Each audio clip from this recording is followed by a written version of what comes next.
Ensure that the equipment is prepared and check that the laryngoscope is working and the cuff on the tube inflates and deflates properly. Pre-oxygenate the patient with bag and mask ventilation for up to 1 minute before attempting to intubate. Standing behind the patient with the head in the sniffing the morning air position, with the left hand, insert the curved blade of the laryngoscope into the mouth over the right side of the tongue, displacing it to the left and upwards. Advance the laryngoscope slightly until the tip of the epiglottis can be seen posterior to the back of the tongue.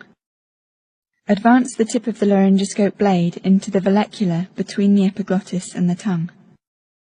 With the handle of the laryngoscope pointing away from you at 45 degrees, lift upwards and away to lift up the tongue and epiglottis to display the vocal cords and the laryngeal opening.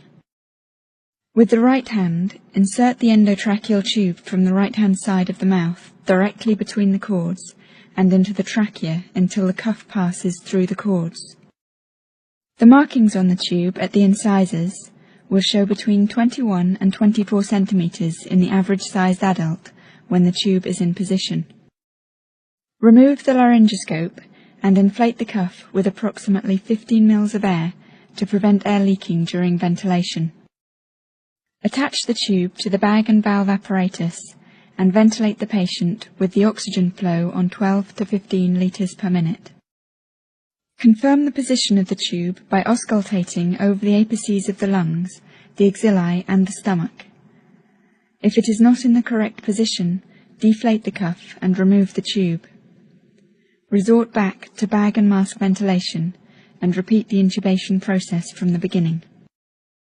If the tube is in too far, the right lung will be ventilated only via the right main bronchus. If this occurs, deflate the cuff and withdraw the tube 2 to 3 centimeters. Re-inflate the cuff and recheck the position. When the tube is in the correct position, tie it in place with cotton tape and attach the tube to the ventilating apparatus and ventilate the patient.